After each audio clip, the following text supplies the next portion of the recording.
Mesmo diante das incertezas econômicas causadas pelas ações do presidente dos Estados Unidos, Donald Trump, o ministro da Fazenda, Fernando Haddad, acredita que o Brasil vai conseguir cumprir as metas estabelecidas pela equipe econômica. Acompanhe na reportagem de Danúbia Braga. No evento com investidores em São Paulo, o ministro Fernando Haddad disse que a dívida pública está em trajetória de alta por conta dos gastos com juros. Haddad garantiu que o governo tem muitas medidas na manga para assegurar o cumprimento da meta fiscal deste ano, de déficit zero, mas ponderou que até agora o planejamento para atingir esse objetivo está funcionando. Nós estamos tomando todas as providências para o cumprimento da meta e eu acredito que sempre estou olhando ali no meu painel de controle para ver como as coisas estão, mas assim, nós temos muitas medidas para tomar para que isso aconteça. E eu só quero ter que, se eu verificar se tem algum risco, algum desvio, eu entro em cena e vamos conversar com o Congresso. Mas assim, até agora, eu acredito que o nosso planejamento está funcionando. Na avaliação do ministro, deve haver um crescimento de 2,5% neste ano, acima dos 2,3% projetados oficialmente em março pela pasta. Haddad assegurou, porém, que algumas medidas anunciadas pela pasta, como isenção do imposto de renda para trabalhadores que ganham até R$5 mil e a liberação do saldo retido no FGTS, por exemplo, não foram para estimular a economia no país. Ainda sobre a ampliação da faixa de isenção do imposto de renda para salários de até R$5 mil, ele disse que foi uma promessa de campanha não só do presidente Luiz Inácio Lula da Silva, mas também do ex-presidente Jair Bolsonaro.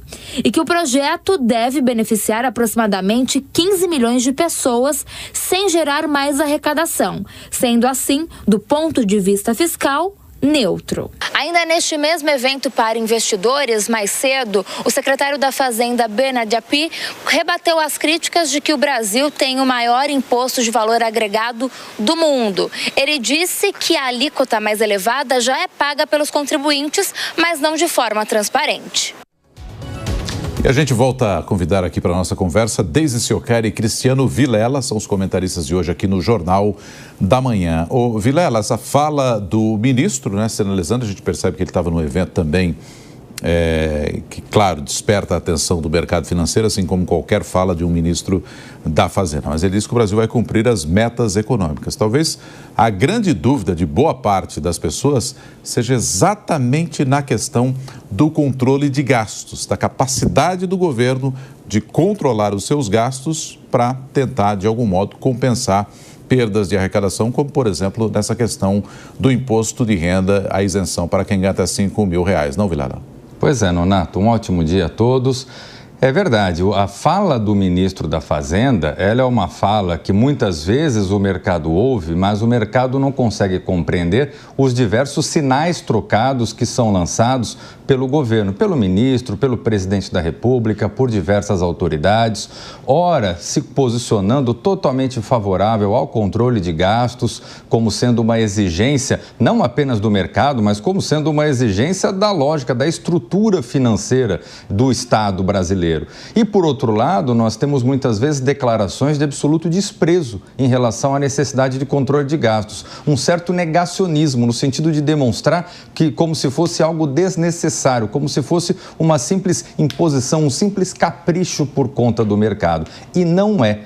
O fato é que ao longo desses 2 anos e 4 meses do atual governo, nós vimos um compromisso muito pequeno em relação ao controle de gastos. Nós temos a manutenção do déficit quase zero, como eu costumo dizer, que é um déficit que ainda admite uma pequena banda, mas cumprido a duras penas, cumprido ali tirando do conjunto de gastos determinados itens. O que faz com que muitas vezes o mercado, com que muitas vezes os atores do do mundo financeiro não tenham a devida confiança no governo, especialmente quando em momentos onde o governo precisa anunciar cortes, acaba anunciando mais despesas, que é o que aconteceu, por exemplo, no tocante a essa questão da isenção de quem ganha até R$5 mil.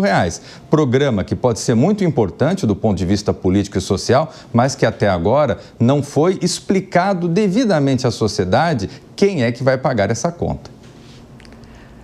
Vilela, eu vou tentar explicar aqui de uma forma até ousada essa confusão a qual você se refere do mercado em relação às falas do Haddad e do presidente Lula, porque é óbvio que você sabe, você está sendo irônico aqui, mas me parece que existe um jogo de morde e assopra entre o presidente Lula e o ministro Fernando Haddad, porque o que acontece? O Fernando Haddad, ele exerce um papel mais pragmático no governo Lula, então ele é a face mais técnica do governo, enquanto o presidente Lula tem aquelas falas mais ideológicas, né? A gente sabe que o presidente, ele representa uma ala que é mais expansionista, que é mais afeita aos gastos, né? E o Haddad, ele tenta conter justamente esses gastos. Então, fica esse jogo de morde e assopra. A gente viu isso muito claramente em relação ao Campos Neto no Banco Central, né? O quanto esse jogo deles funcionou.